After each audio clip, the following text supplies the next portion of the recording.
What is a toxic behavior that is disguised as virtue?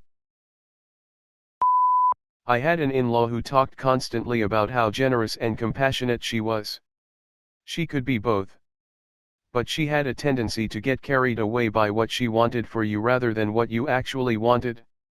She was the kind of person who would throw a big party for you when you explicitly told her you didn't want a party, and she would talk constantly about how overwhelmed she was planning the party and how you should help in all these ways because, I can't do this on my own. Her plans were over the top, impossible to actually achieve. I watched her do this with a graduation party and a charity ball, and it was stressful for everyone involved. One of them ended in complete disaster. Doing things for others is not a virtue if they don't want your help and you constantly ignore their input. Supporting a person to a fault. In other words, being an enabler. Especially when they call it loyalty.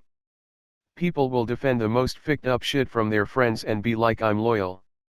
Like, no, call out your friends for being shit when they are. When people get involved in and regulate other people's relationships. They try to act like they're helping, but they always make it worse. Good old Reddit r/relationship advice. They're obviously cheating, so dump them. Delete Facebook, hit the gym, lawyer up. All I said was he doesn't put the toilet seat down. Grand romantic gestures. I teach high school and it's crazy how many times you see a kid basically bully their crush into being with them.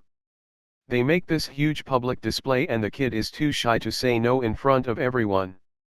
It's embarrassing and distressing for that poor kid. Ah, the memories of being a teenage boy who think that what happens in movies and TV is applicable to real life. Can confirm, was proposed to by a guy even after he found out I was going to say no. His friends told me, I told them you get the gist. Tried to bolt early citing the bus BC, I was so uncomfortable, but my teacher made up a last-minute quiz to keep me there. I really did not want to have to say yes to him in public then no later. Also my mom kept asking why I said no BC, apparently the flowers were so nice I should have said yes. Honestly, nothing was wrong with the guy, I just felt uncomfortable going with a date. Overstudying, overburdening, and excessive academic anxiety/self-doubt does not make for a dedicated pupil, but an unbalanced and miserable human being. This is so common in Asia, the whole competitive environment of who's studying more and getting better grades. Yep. I couldn't agree more. When we were just starting school, my parents would beat us for not getting a 10/10. We would be compared to every kid in class who did better than us. And as I grew older, my parents didn't beat us up for failing, but would mentally abuse us, saying things as, it's alright if you fail, we'll get you out of school, get you clean the house and let you learn the chores, and once you're 18, get you married. Don't think they meant it, but it creates a certain amount of stress and anxiety within me that I still keep. Persistence in relationships. It's always sold in rom-coms and in relationships. But usually your persistence is a complete lack of respect for other people's boundaries or holding on to things that aren't working out. I have an add-on to this one, confusing intensity for passion/love. For example, he was so mad at that I talked to another man that he punched a hole in the wall. That's how deep his love goes. His jealousy means he loves me. Excusing violent behaviors and attitudes, like jealousy, possessiveness, etc., because the other person just loves me so much. Nope, they are toxic and do not know how to handle any kind of feelings whatsoever. When you tell people about how you're feeling, to vent, or when they ask how you're doing in general, and they one-up you to make you feel like you don't get to feel tired or sad or stressed, etc., cause they're clearly having it harder than you are. I was tired from school and work one day and I told my old roommate that I was feeling a little tired, and he hits me with, oh, you're tired. I only had 5 hours of sleep and I had to wake up early this morning cause I had PT, he's in ROTC. That kind of hustle culture where successful people give motivational speeches, or more often Instagram captions, where they say stuff like if you're not succeeding you're not working hard enough, or we all have the same 24 hours. We don't all have the same 24 hours.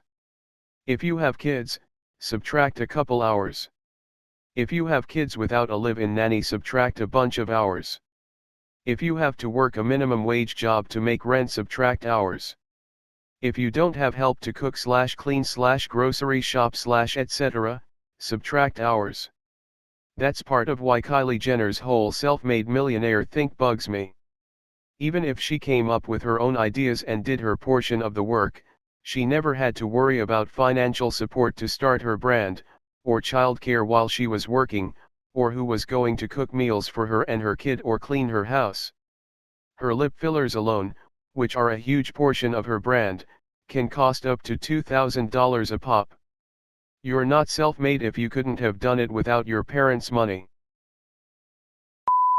The entire I have strong personality kind of people. And then when they follow that up with people either love me or hate me, you know that it is heavily weighted to the hate side. Toxic positivity, i.e., people who try to find the good in everything. There's a lot to be said for having a positive outlook, but it quickly becomes toxic when you start defending abusers. I'm sure your parents still loved you in their own way, or trivializing people's sadness, so you got fired. It just means you get to pursue a new opportunity. Sometimes the appropriate answer to a situation is to just acknowledge that things suck. Sometimes people just need to vent. They don't want a solution, they don't want you to tell them it will be alright, they just want to release the tension in their chest by venting to you and hear you say, yeah, that is bullshit. And a lot of the time whoever they choose to vent to is someone they trust and are comfortable with. I usually feel a little flattered when my friends vent to me. And if there's something you think you can help them with, wait until after they've vented. Let them get it out, let it calm them down, then make the suggestion. It'll always go much better. People who say this is just the way I am, if you can't handle that, oh well. Like. No. You're wrong. I understand to an extent that if people don't like you for being yourself, they can go fuck themselves, but, if you are a person who seriously does not know how to speak to people or are just rude in general and claim that's just how I am, you're wrong. People need to know it is not okay to be rude or obnoxious, and that you should be able to know the difference of being yourself and just being a dick. Steve Jobs was exhibit A for this. He was known for treating people like shit, and not just his employees at Apple. Waiters, hotel staff, whoever, and it wasn't because he didn't have it in him to be kind and generous, because he did turn that on when it suited him. He just chose not to care that his cruelty hurt people. The rise and grind mentality, saying if you're not working towards something you're wasting your time. It's important to take time to just relax or pursue a passion without monetary gain. But society as a whole has deemed this as wasting your time. Reminds me of those inspirational morning routine YouTube videos.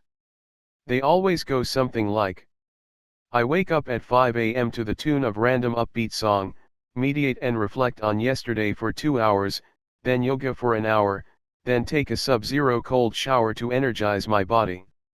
I then sit and write down my objectives for the day, on a real notebook because writing is good for your mental health. When 6 a.m. rolls around, I'm on my computer ready to start calling clients and negotiating deals. Family comes first. I grew up thinking that I had a very close extended family until I realized just how shitty and miserable most of them were. I have cut them out and feel so much better about it. People who record themselves doing something nice for someone in need. I'm all for helping people, but the minute you bring your own camera crew it loses all meaning. Yes. I know someone like this. She's kind of a guru of kindness in some circles, but it's fake. One particularly troubling example was something she wrote about how she was so there for a dying friend. She included many photos of herself by this guy's bedside while he was in a coma, despite her totally ignoring him while he was sick and not in a coma, and wrote so much about how painful but conducive to growth this whole experience was. In reality, she's a selfish bastard who wouldn't bend down to save a puppy drowning in a puddle without a camera around. I once saw her yell at someone for being helpful to a stranger without any fanfare.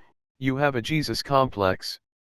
You're acting like being kind is nothing, like it's not a sacrifice," probably because it pisses her off every time someone is actually the way she pretends to be. Being offended on behalf of another person without knowing or wanting to know their opinion. Constantly being so quick to call people toxic just because you had a fight or disagreement and you don't like it. Obviously, if someone truly is abusive mentally or physically, then sure, I've cut a few people out of my life too. But the culture we have created has people cutting each other off over everything. No one learns loyalty, conflict resolution, no one is allowed to grow. Also, too many people have become too proud to acknowledge their wrongs and say sorry when they need to. Everyone needs to relearn how to 1. Resolve conflict in a mature and rational way, 2. Forgive each other, and 3. Apologize for your own actions.